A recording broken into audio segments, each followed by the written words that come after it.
The following is a Hoop Ball presentation. Hoop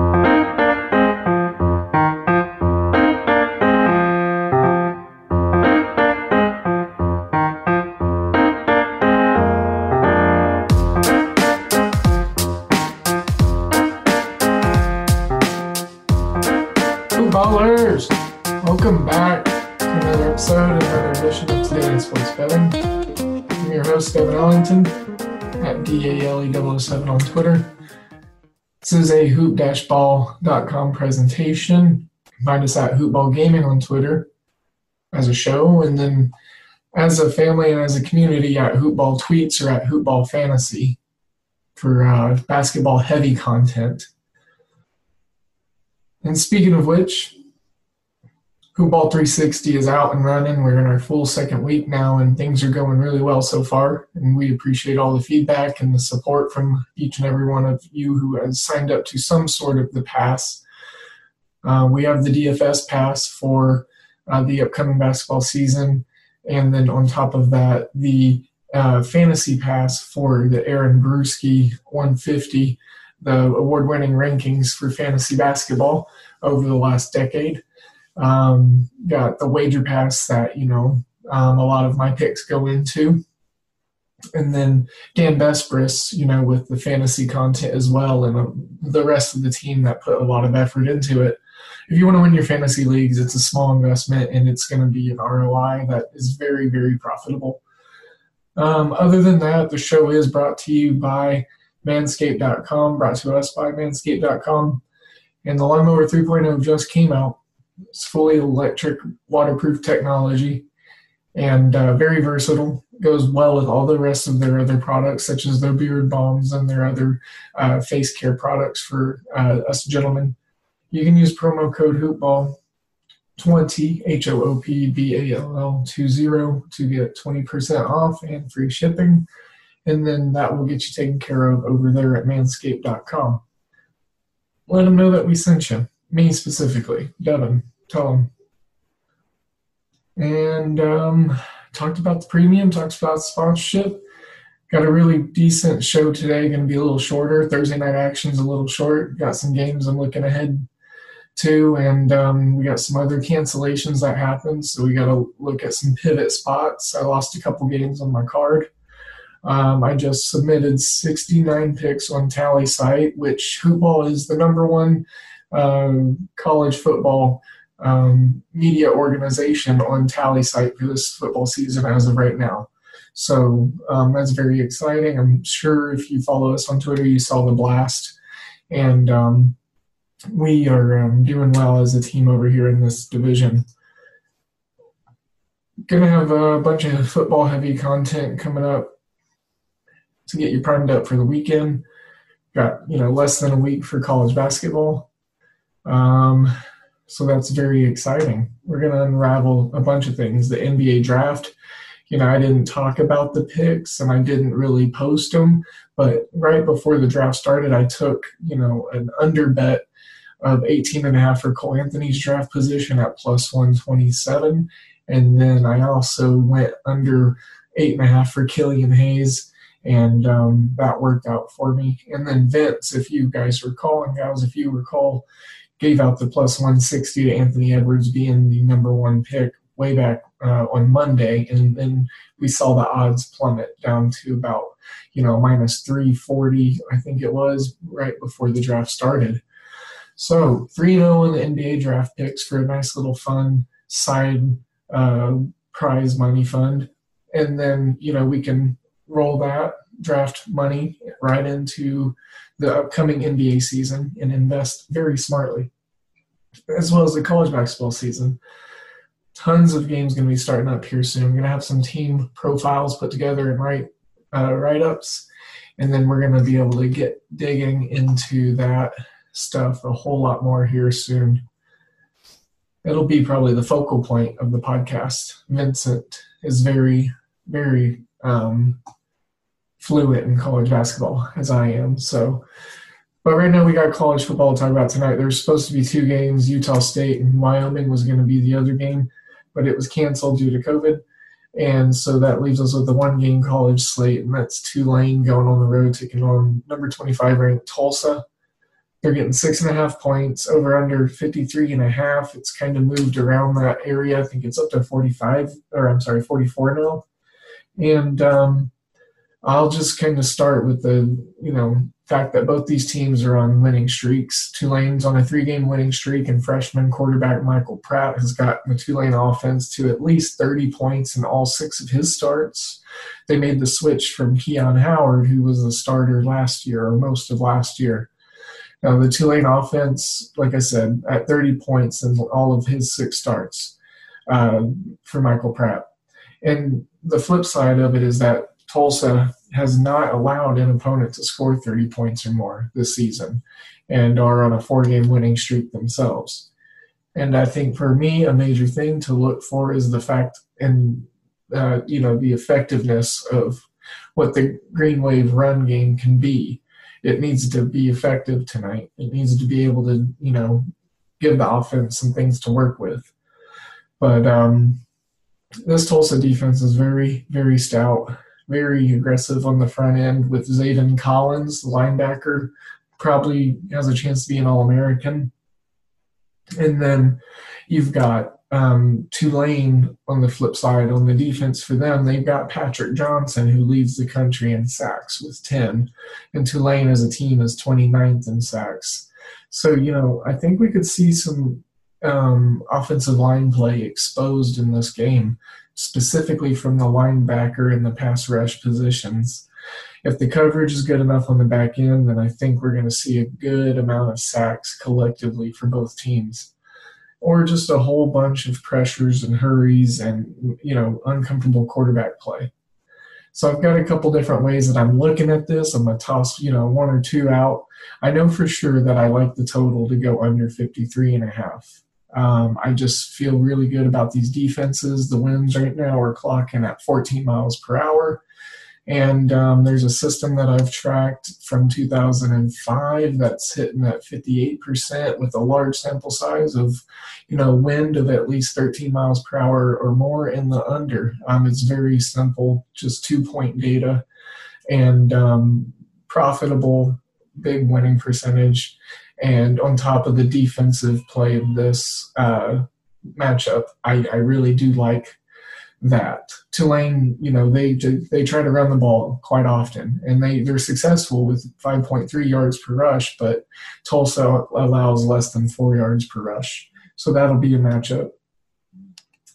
So like I said, the under 53.5, you could get 54.5 if you wanted. And it looks like it's actually gone up to 55. So a lot of opposite movement from what I think is going to happen. So that's a little, I don't know if it's worrisome because I like my analysis. So, but there's some keynotes and side notes really for Tulane.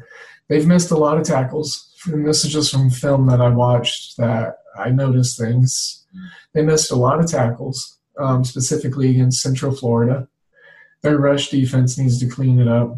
Zach Smith, the Tulsa quarterback, he's pretty sloppy with the ball to start the game, and it takes him a while to get settled in, usually about a quarter to a quarter and a half. So they're going to try to establish the run, I believe, both teams early. Red zone defense, Tulane's actually been pretty solid in. And then they need to figure out how to move the ball. Michael Pratt specifically, he needs to be consistent with his throws, make some good, clean reads, and then hopefully he gets help with clean pockets around his feet. But I'm going to probably toss out a couple different ones, plays out, that is, talking about this game once, the wager pass goes out. And might have some other really fun stuff to look at. There's a game I've been looking at, and I'm not able to decide what I want to do with it. And that's, it's a Friday night game, so it's tomorrow. It's Syracuse and Louisville. As of late, when I say Louisville's kind of, they've been playing a little bit better. They lost 2 in a row, but before that, they handled Florida State the way they should have. They didn't look that great against Virginia, but parts of their defense are starting to click a little bit, and Syracuse has trouble moving the ball. In general, they're an inefficient offense. And Louisville actually averages 6.5 yards per play. Syracuse gives up 5.6. Red zone scoring percentage goes to Louisville. They're a little bit better in that department. They're just a better offensive team. And I don't know if Syracuse is going to be able to match up with them for the full entirety of the game. Right now the spread's at 19. I'm not looking at a spread play. I'm probably looking at maybe the over. I want to look at some more angles as far as first half, first quarter for either side. So first half team total for Louisville is 20.5. 8.5 for Syracuse. I could see Syracuse getting a field goal and a touchdown. That's not too far off. First quarter, 9.5 right now for Louisville. And then for Syracuse, it's a half point. So all they got to do is get a field goal, get lucky or whatever.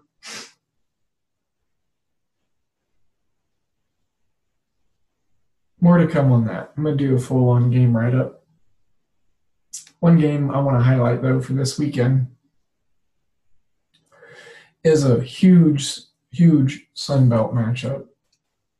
Big Sun Belt matchup. And that's going to be Appalachian State and Coastal Carolina. Top of the conference here, creme of the crop. Both teams run the ball at least 62% of the time. It's going to be a smash mouth game. Both teams complete at least 65% of their passes. Both teams at least are 50% or better on third down conversions. Coastal Carolina a little more efficient in the red zone scoring department. I think that can honestly be a major part of what decides this game. Both teams hold their opponents under 5 yards per play. Both teams are under 0.3 opponent points per play. App State seems to have a little bit better of a passing defense as far as completion percentage to their opponent goes, but Coastal Carolina stifles their opposition on third down, only allowing a 25.35 third down conversion percentage. This is going to be a really fun game, and it's evenly matched up.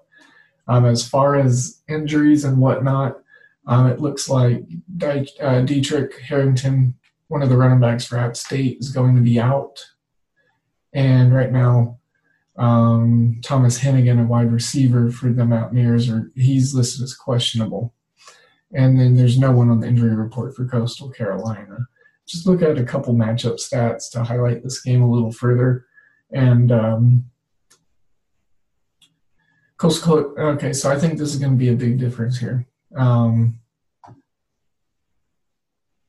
Coastal Carolina only allows 3.9 yards per rush to their opponents.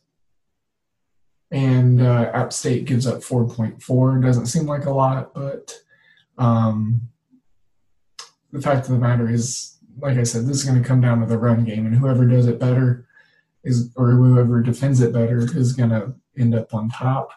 And then I think time of possession and penalties is going to play a huge part. Coastal Carolina right now, 9.9 penalty yards per penalty, which is 104th worst in the country.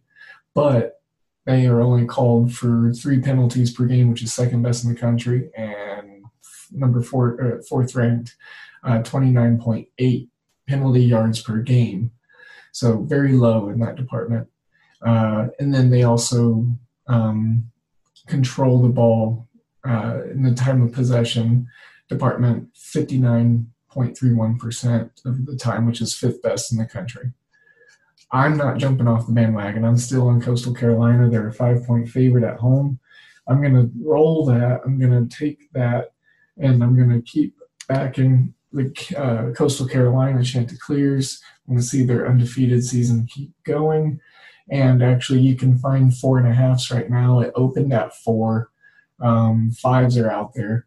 Over-unders at 48, opened at 50. So it's come down a little bit, thinking this is probably going to be a closer game than what it was supposed to be. So yes, I like this one a lot. Real briefly on the college sector, then I'll jump over to Thursday Night Football for the NFL, is a quick Mountain West Conference game, and that's San Jose and Fresno State, Saturday, 7 o'clock on CBS Sports Network.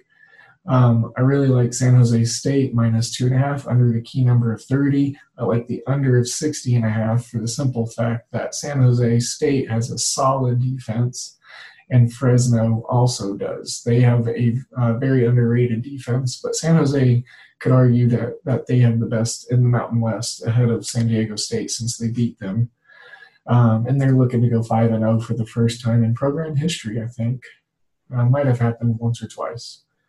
Nick Starkel is a phenomenal quarterback, and he's got them rolling right now. Look for him to get them to a nice 5-0 start.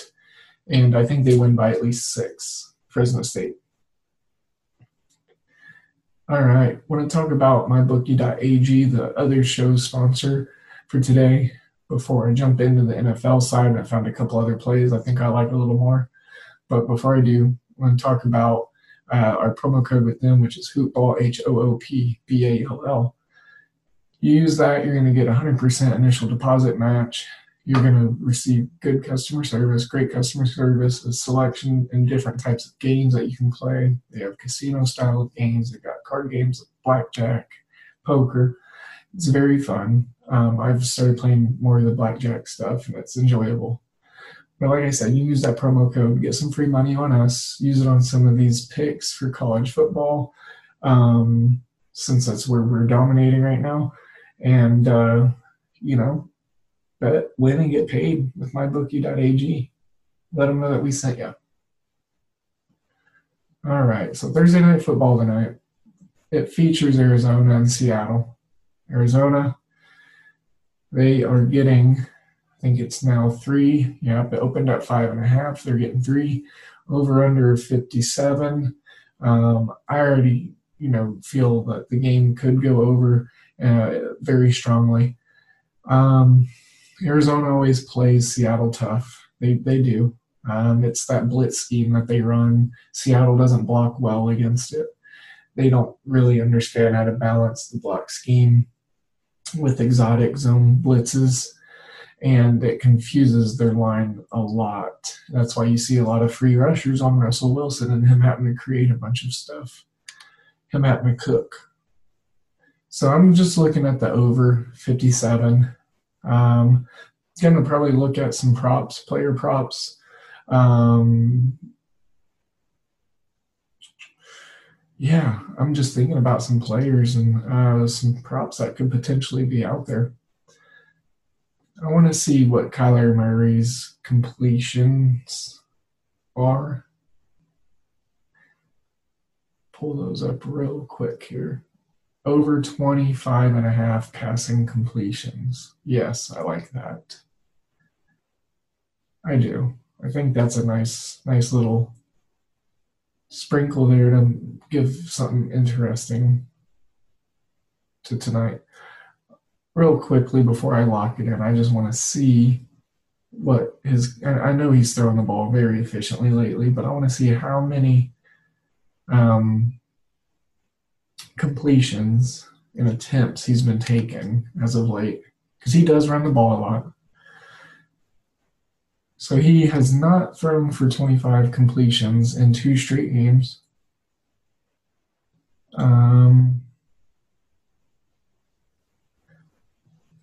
He had 26 passing attempts against Miami, who actually has a decent pass defense. I mean, yeah, 25.5 is not a bad number for him based off of his season's production. He's ran the ball at least 10 times, 4 straight games, 11 times in the last 2. That could come down, especially since Seattle might scheme to stop his running.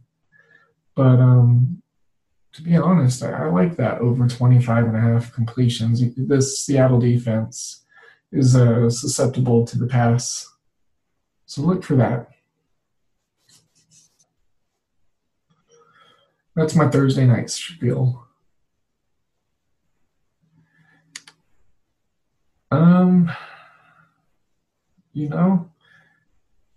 Let's talk a couple more of these games, and we'll just go ahead and wrap this on up and get it out here so we can listen to it.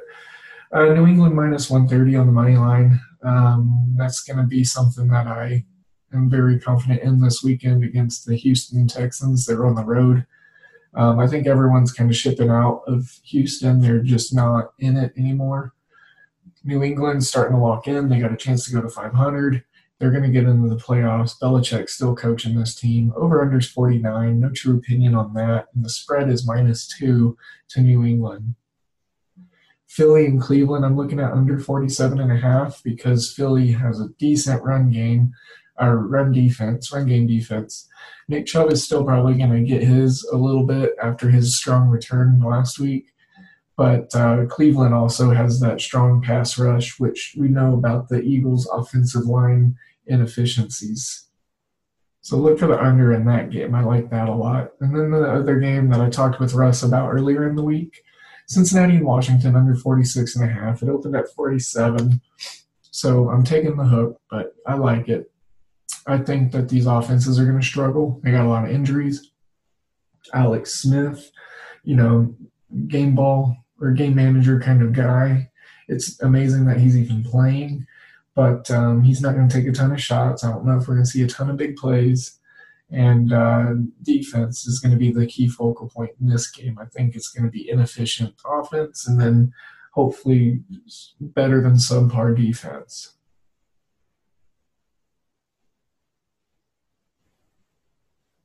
Make sure there's no other games sticking out to me right now. I'm starting to really like – oh, man. I should have grabbed my Kansas City -6.5. It's all the way up to 8 now. I missed my opportunity on that. But, I could honestly see them winning by 10. So let me I'm going to do more research on that Chiefs -8 and get back to you on that. I could see them definitely winning by 2 scores, especially since the Raiders beat the Chiefs earlier in the season. A little revenge narrative. Yeah. All right. Well, that should probably do it for the NFL before I start giving out analysis that I haven't even prepared for. I don't want to give you guys any bad things, Keep an eye out on the Twitter feed for all the Wager Pass stuff and my free plays as well. All my write-ups and articles will be going up soon, and we're going to see about continuing this recent college success and prolonging it into tonight's game and, see if we can't grab a couple of fun little props to make the night a little more interesting with a 2-night card or 2-game card tonight. So once again, you can find us at Hoopball Gaming on Twitter, at DALE007 for me personally, and at Hoopball Tweets is the motherboard, and that's where you will see all the information about the Hoopball Premium, Hoopball 360 stuff, the reasonably priced, modestly priced memberships for all the different passes and the packages. And if you have any questions whatsoever, reach out to me, and we'll get you taken care of. Once again, I'm sending you all of my good vibes and all of my good energies, and I look forward to the next one. And everyone, stay safe out there.